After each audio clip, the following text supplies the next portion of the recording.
Right, welcome everyone to this session on writing for enjoyment in secondary schools, which we're putting on in collaboration with First Story, which I'm very excited about. But before we get to that, let me just tell you a little bit about the English Association quickly.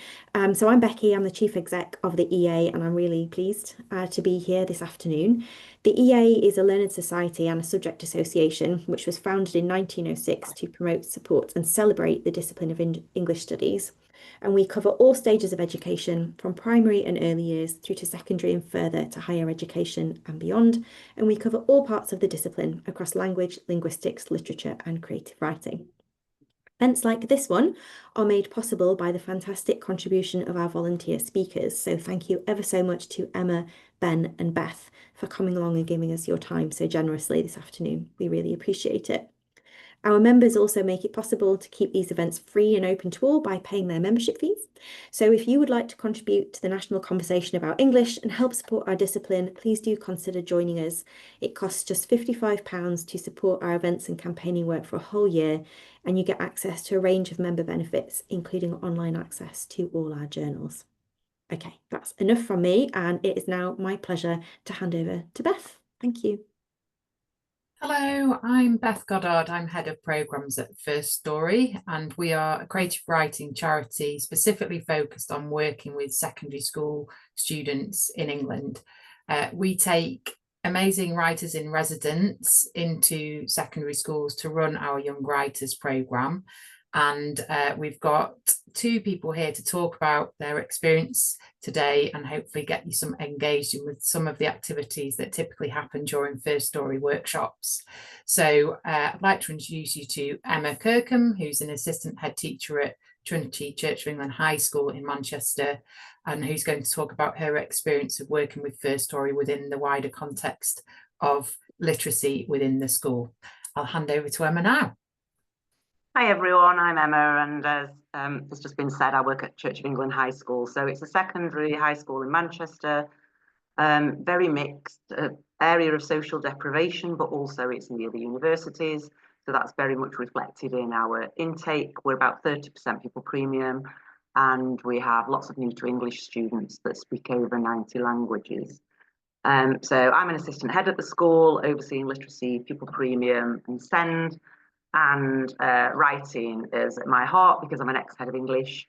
I can't take all the credit for the work here in terms of writing and young writers. Luke Richardson, our library manager, is the one that looks at the sessions week in, week out, and he's absolutely fantastic. He's much more than just a manager of the LRB. He's a writer himself, and his passion keeps all of the sessions going. So just going back to the beginning of our journey, we definitely needed something different. We felt that the writing of our pupils and us as teachers, if I'm honest, had gone a little bit stale. So the pupils' experience of writing was that, in English, everything that you do ends up being the writing of an essay. And we felt that we were actually killing off writing, analysing everything to death, and we wanted a new approach. Our students also lacked confidence. They saw writers as being something different to them. They couldn't relate to writers themselves, so we wanted a solution to that. And yet, outside of school, especially a lot of our boys, who were our intended audience, and pupil premium students, participated in a lot of slam poetry and rap events. We're very proud of that outside of school, but if we tried to bring that into the lessons, they were almost ashamed of that and hid that light under a bushel, and we wanted to address that. So as teachers, we didn't know how to bring this passion into the classroom and how to celebrate it. Pupils hated redrafting and editing. Once they'd written something, they didn't want to go back to do anything. They didn't see the value of it. And as a school, the profile of writing, especially for pleasure, if I'm honest, was just not high enough. So that's why we need this solution, really. Got the next slide, please. Yeah. So our writers in residence. So we've been working with First Story for 3 years now. So in the first year, we did an initial taster programme of just 6 weeks. And on the left-hand side, you can see Danielle there. She's a published novelist. Worked really, really well with the pupils. we actually had her novel in our library. And again, that meant that people see that writers were normal people and not just someone with the name on a book in our library. In the second year, we then worked with Ruth, as you can see in the middle there. She got a background in poetry, and in the second year, we did the full programme, which included the anthology, and I'll go into some of these in more detail.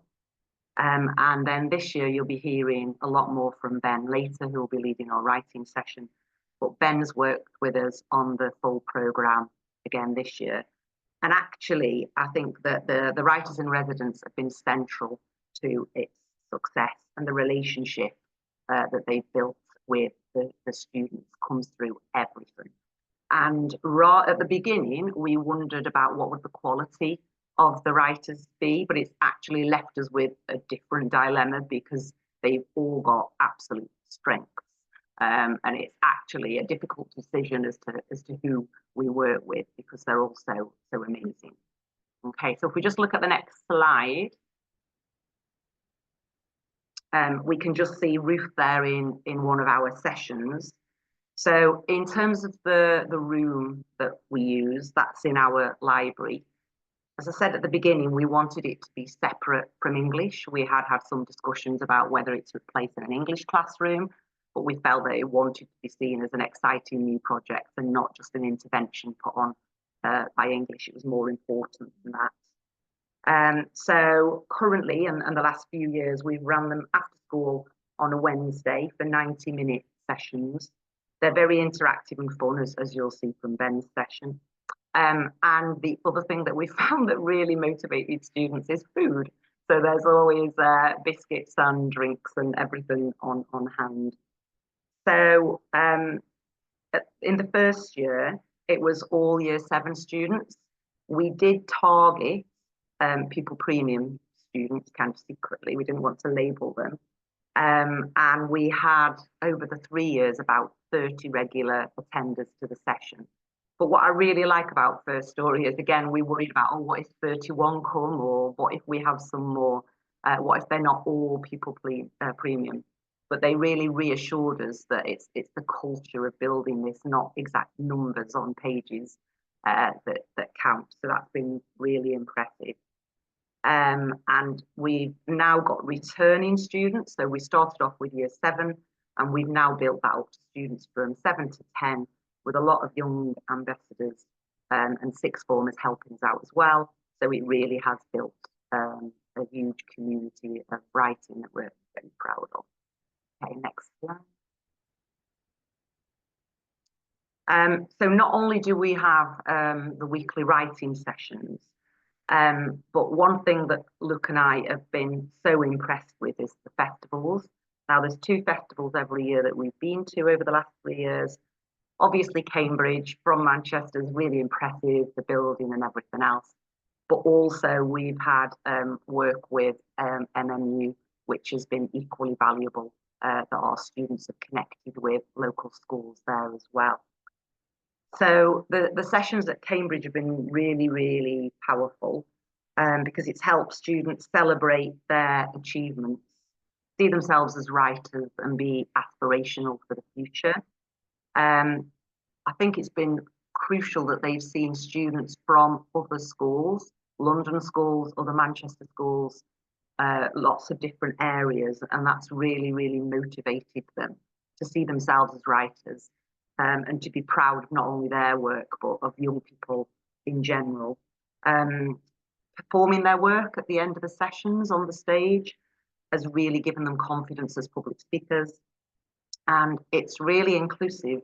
That picture on the left-hand side there, one of our students with ADHD, I think that was the first year that we went to Cambridge, and he didn't want to sit in the circle and work with everybody else. But from First Story, you can see they are actually involved with the students and are prepared to include everybody. So that was really powerful. The networking from there, meeting the writers, meeting other schools, was really powerful as well. And I think the other thing, every year when Luke and I go down to Cambridge, whether we share the driving because we've gone down in minibuses and we've tried it differently, each time we've gone down. So the first year we drove a minibus each. And then this year when we went down, we went in one minibus, and we're always exhausted. It's just before the Easter holiday. However, when we come back, we're absolutely enthused. And it's a really good medicine for us, despite the long journey, as well as the pupils. Okay, next slide. Yeah, so it isn't just Cambridge and MMU where our students have shone. And we've had lots of competition winners. So this first year, as you can see there, even though we only did the introductory 6-week session, we did also, sorry, my screen's just going a bit funny, something disappeared.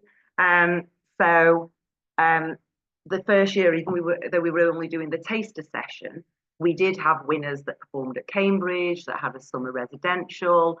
So if anyone's thinking, do I do the full course or do I just do the taster session? I really don't think it matters. You get an amazing deal with both of those in different ways. So on the left-hand side there was a great competition that one of our students won, where it was based on some artwork by Quinton Blake for the 15th anniversary. And she produced a poem from that, which was amazing. But then that was actually produced in Cambridge University's literary magazine. And she had an online session with the Director of Studies in English, Dr. Bonnie Lander Johnson. And she was so down to earth. Even I was a bit like, oh, we've got a university lecturer from Cambridge. How will that work?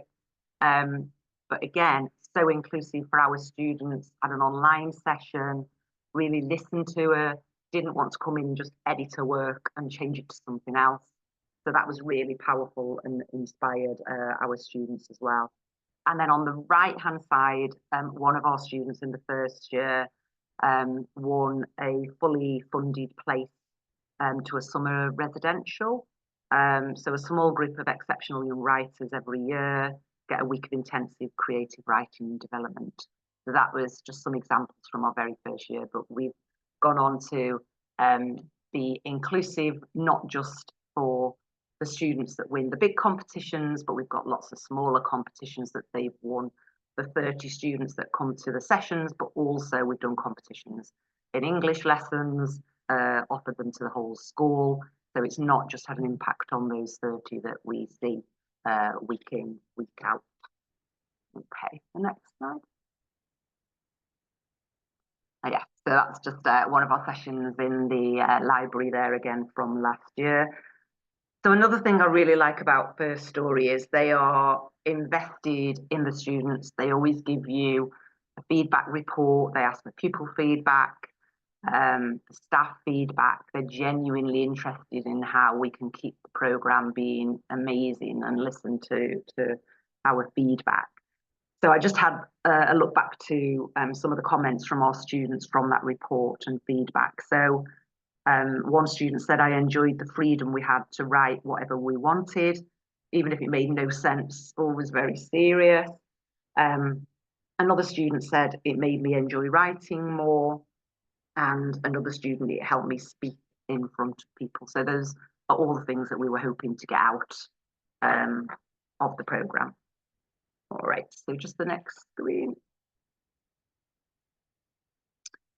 So the last 2 years, we've been working towards the anthologies. We're doing the full programme and the produced anthologies. Now, I'm sure in schools, we've all worked with some publications where a teacher might send off a poem or a piece of writing and parents might pay for that production. There's not really any quality control of it. It might be nice for students to get their work published.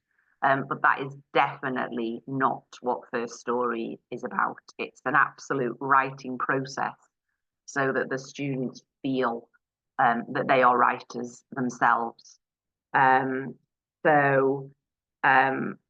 Over a period of time, they are edited. The writers that we've had, so Ruth and Ben, have given really valid feedback. They've been very, very patient, listened to the students, again, not just edited their work on their behalf. They've involved the students in the process. And I think at the front of each anthology, there's a foreword from the writers, and also from Luke Richardson, our library manager, that I must give all the credit to. And those forewords are so passionate and so moving that I really do think it shows how well they know our students and how invested they are with the programme and the anthologies, and how proud they are of the students' work. Okay, next slide. So on the left-hand side, you can see Luke Richardson that I've referred to there. And this was from an event where we launched our anthology last year. We will do the same again this year. And I just think that involving the parents, involving the community, and raising the profile of writing within the school itself. So our profile is much higher now. And as you can see, the parents are so supportive. We actually had a parent last year that actually made small cakes with the same front cover of Herd Mentality. So the parents were so proud. The students were really proud of their work. That's our head teacher, Mr. Nichols, on the left of the bottom right-hand side photograph. And it was just a real celebration. And the writers, again, have attended those sessions and been invested throughout, which has been amazing. So that'll happen again this year. So just moving on to my final slide. So yeah, I think the other thing, I started off by saying that as teachers, we didn't really know how to change this mentality of English writing being dry and it just being an essay and it not being part of their lives, especially the boys and pupil premium kids. Whereas whilst we've all learnt being in the sessions with Ruth and Ben and participating and engaging with that, there is more formal CPD that's part of the programme for teachers as well. So Luke and Glory, one of our library managers as well, have been on that training. We haven't embedded this as much as I think that we could, but it's a real opportunity again for the programme to have a much wider impact than just a Wednesday and just with those 30 pupils. So it will have a ripple effect in our lessons as well. So overall, it's been a really positive experience. Our students have gained confidence. They've re-edited. The profile of writing has risen across the school. And as staff, we've gained a lot of skills, but been more motivated ourselves for writing as well. Thank you.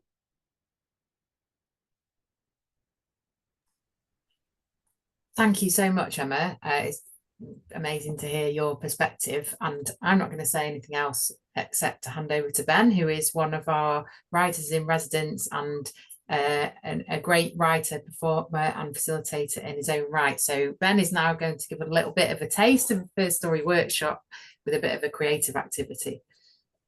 I'll hand over to Ben.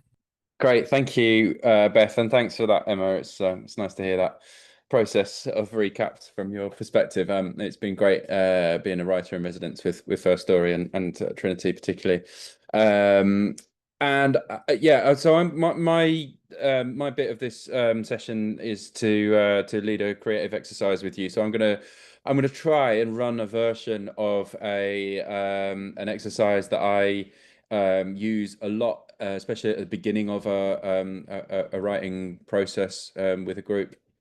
It would normally rely on being quite practical and hands-on and using different colored bits of paper. So I'm going to try and sort of recreate that in an online space using the whiteboard. So this is a bit of an experiment. I've not done it before. It could all go horribly wrong, but we'll see. We'll try and bust through it. If the whiteboard doesn't work out, we can just resort to the chat. But yeah, and I suppose just to sort of introduce this exercise, I just sort of wanted to say that, like, part of the value for me of being a writer in residence at First Story is that when I was at school, I had the very fortunate opportunity to go on a couple of residentials similar to the ones that First Story run in the summer at a writing centre called Tynuith.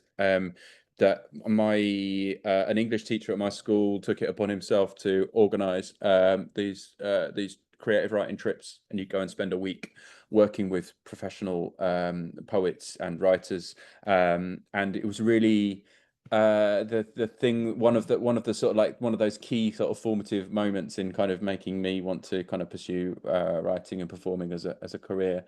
And this exercise that I'm going to do with you was actually one of the exercises that a poet called Gerard Benson did with us on one of our first days, on one of those first creative writing residentials that I went on many years ago, and that I still use now, because it just sort of it stayed with me, and you know, I love it, and it's so much fun. But I think it's testament to the power of this sort of stuff that I'm still, or maybe it's testament to my lack of imagination that I'm still using an exercise that someone did with me over oh God, I don't even want to count how many years ago. But anyway, right, so I'm going to try and do it. And I like this exercise because one of the things I enjoy as a facilitator and as a writer is sort of incorporating chance operations and randomness in my writing, but particularly I think in a workshop scenario, because I find that it can take a little bit of the pressure off the kind of creative process if you're putting it down to chance and putting it down to randomness to kind of give you some ideas. And sometimes it can sort of break open a sort of some of the walls between the sort of the conscious and the subconscious, and yeah, open young writers up to sort of some interesting ideas in a quite a quick and sort of direct way. So I'm going to explain a bit more about what I mean and how we're going to do that in this exercise in a sec. So I'm going to open a whiteboard, and what this exercise is essentially a random metaphor generating machine. Okay, so normally what I would do is I would give everyone three different colored pieces of paper. So we're going to try and recreate that by using the sticky notes. So the sticky notes are, where are they? I've lost them now. Stickers and emojis. Sticky notes. There we go. So hopefully you can all see what I'm doing. I'm going to choose. I'm going to start with yellow. So we're going to and when you click on sticky note, you select your color, and then you can. Oh, I've done two now. I'm just going to delete that one. Can I delete it?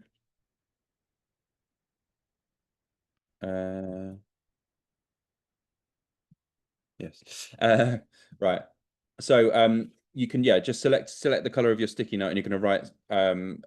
So everyone, what I'd like to do is everyone to write 3 words in total, and each of the 3 words that you're going to write are going to be on a different colored sticky note. So on the yellow sticky notes, I'd like you to write then, and also the randomness is slightly taken out of this by the fact that we're all going to be able to see each other's. Normally you'd fold these over and put them in 3 different receptacles, and people would pick them out at random, so you wouldn't be able to see what you were picking out. But so the randomness is slightly reduced in this online version of it, but hopefully it'll still work vaguely effectively. So on the yellow piece, I'd like everyone to write on a yellow sticky note one word, and that word is going to be the name of something that exists, that has a physical reality, and it is essentially a concrete noun. I'm sort of trying to do this exercise in a way similar to how I would do it with young people. So I don't always use the technical terms for things, but just the name of an object or thing, anything that has got a physical reality that you could touch, but not a proper noun, not the name of a person. or a site like, you know, the Eiffel Tower. You could write a tower, but not the Eiffel Tower. Okay, so is everyone able to access the? You can't answer me, so unless you answer me in the chat. I am not sure it is possible for the attendees. Sorry, I've been Right, in the okay. Should we background. just? I'm really sorry. Okay, no worries. That's fine. Let's scrap the whiteboard then. We'll just do it in the chat. So, can everyone write in the chat?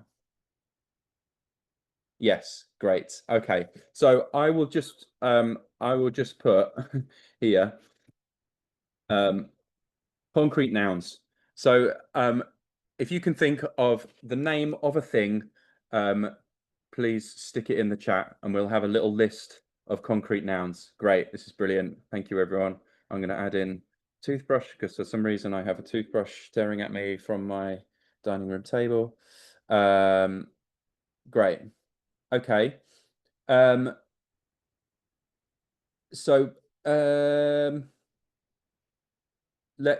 great. So I can stop. Hang on, I'm gonna get rid of this whiteboard so we can just go back to normal faces. There we go. Okay. So lovely. We've got a lovely list of concrete nouns. Next, we are going to write a list of words that could describe that noun or that could describe any noun. We're going to write a list of adjectives. So I often try to remind people that they could think about textures, they could think about colors, they could think about emotional adjectives, they could think about any way that that you could describe something through any of your senses. Amazing. These are great. I'm gonna fantastic. And then finally, oh, and I haven't done one. Hang on. I'm just green. Finally, we're going to so the adjectives would be on a separate colored piece of paper, and then everyone, you know, all of the single words would be collected into the middle in a cup or a bowl or whatever. And then finally, the third color piece of paper, we would do a list of names of things that exist, but that don't have a physical reality, aka abstract nouns. So concepts, ideas, emotions, you know, things like love, hate, war, stuff that we know has a reality, but that you couldn't necessarily touch.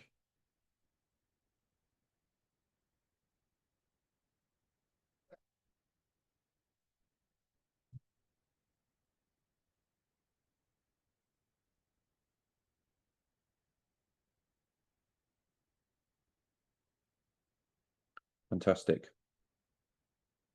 Okay.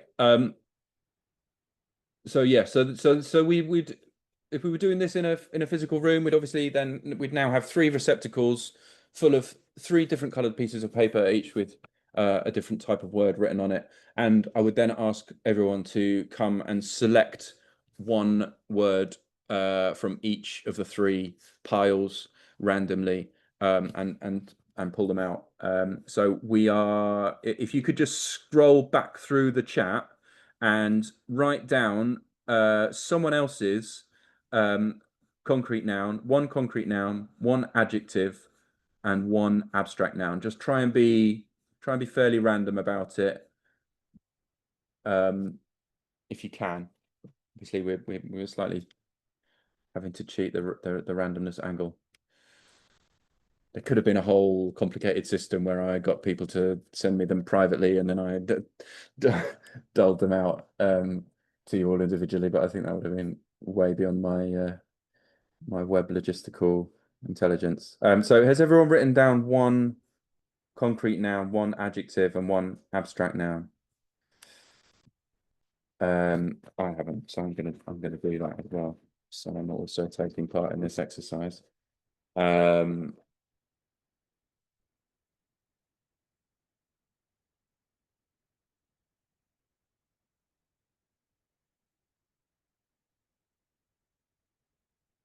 Well, it's sort of tricky to see where one list stops and another starts, isn't it? Oh, there we go. Okay. Okay, and okay. So you now have your 3 words, which you can generate your random metaphor or proverb, if you want to think about it in a format of a proverb. So the construction of your sentence is going to go abstract noun is an adjective concrete noun.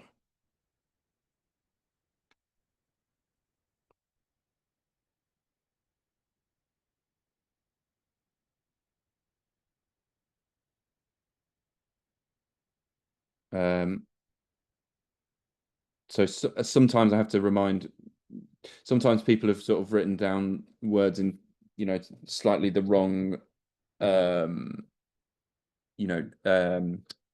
tense or case or whatever. Sometimes a little bit of editing is necessary to make the sentence make sense. But so once you've put it in the format, abstract noun is an adjective concrete noun.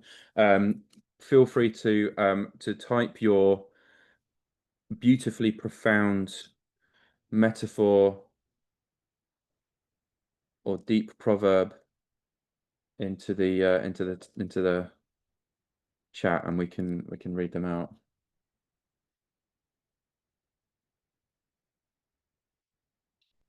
Okay, so far we've got, oh, these are great. Fear is a fragile book. Envy is a marked water glass. Belief is a sour water glass. Fear is a fluffy toothbrush. Revenge is a fragile table. Yes. Envy is a broken rose. Oof. Nice. Pride is a shabby tower. Lovely. That's great. Revenge is a prickly cat. Envy, like that as well. Envy is an iridescent shoe. Envy is a sour shoe. That's a very similar choice of words right next to each other. Revenge is a shabby shoe. Shoes are very popular, and shabby's popular. Joy is a shabby flask. Nice. War is a sad tower, indeed. Fear is a broken flask. Joy is a tentative rose. Oh, and love is a fragile rose. Wow. There's more meaningful phrases in that, and maybe it's something to do with getting to actually sort of see the words that you're picking a little bit, but because you didn't know what you were going to be doing with them, unless you could sort of guess where we were going with the exercise. There's maybe more meaning to be found in those. But what I love about this is that obviously you end up with loads of nonsense, as you often do with any exercise that involves using randomness and chance.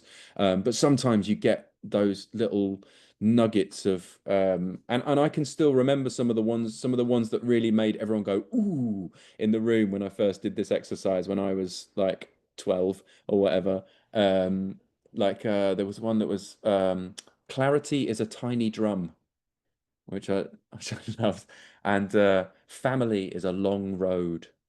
And they've like stuck in my head ever since all those years since, as has this exercise. And I see this exercise as a gift, so I often like to sort of share it with people in this sort of format, as well as obviously sharing it with the young people that I work with.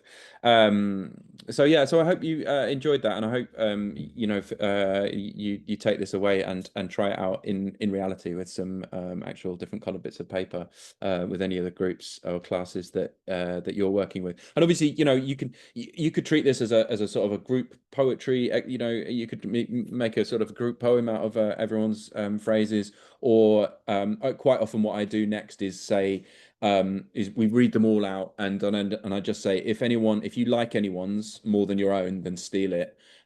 Steal like an artist, magpie that phrase, and then we'll use that as a starting point for a free write, or a story, or a poem prompt, or the title of something, or yeah. So anyway, I hope that was fun, and I think we're gonna I'm going to draw a line under my bit now and just leave some time for questions. Is that right?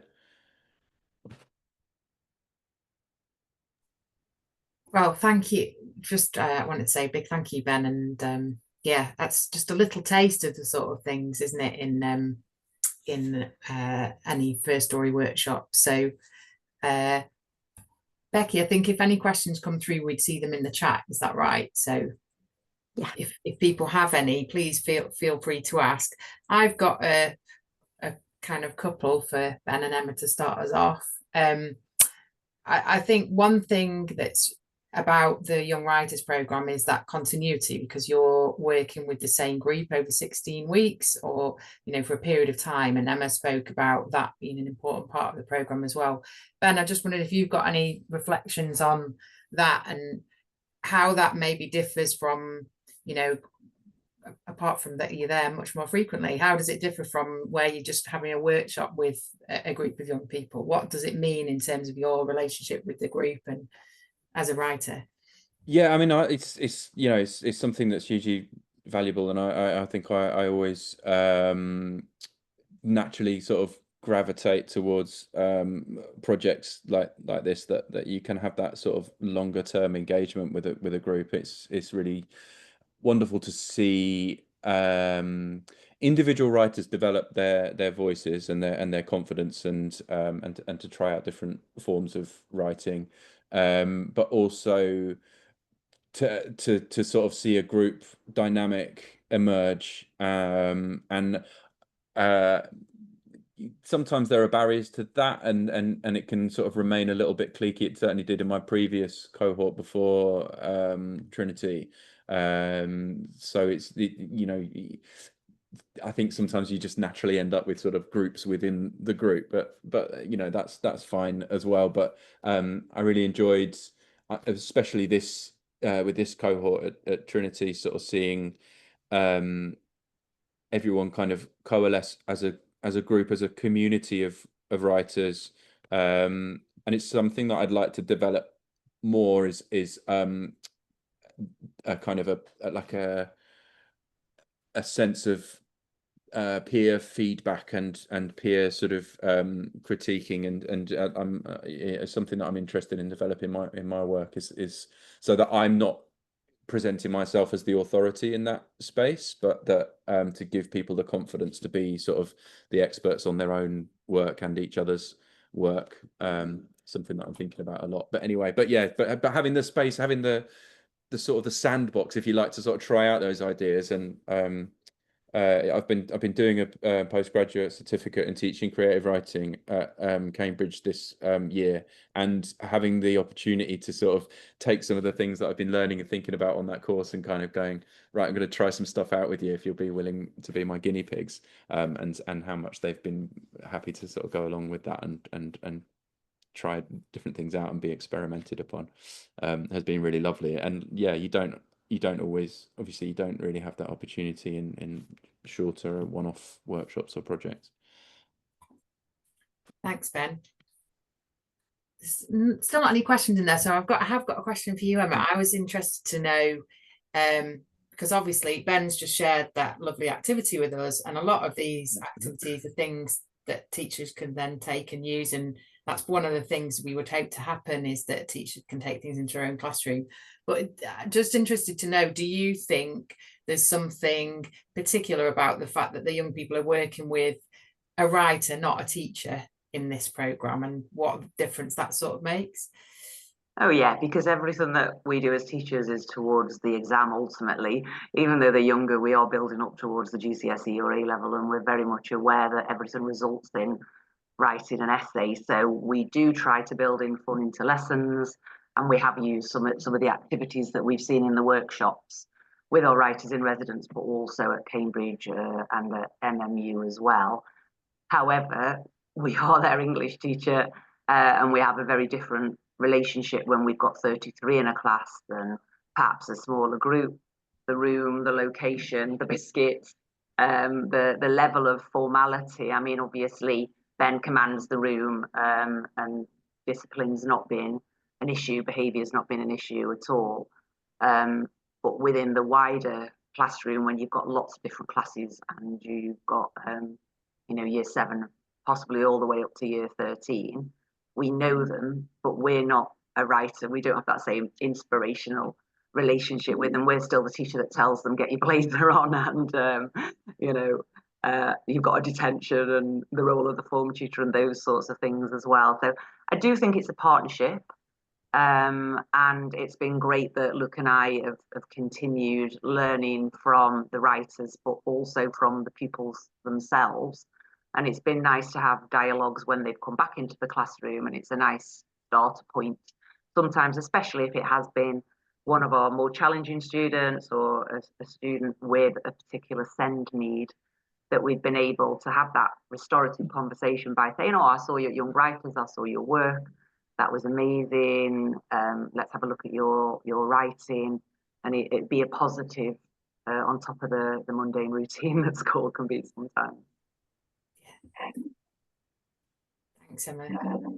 I think there are a couple of questions in the chat, so if it's okay to squeeze them in, Becky. The first one was for you, Ben. So, you know, maybe pick your top couple of active, if you can think of them. That's a hard question. I know, I've been looking at that question.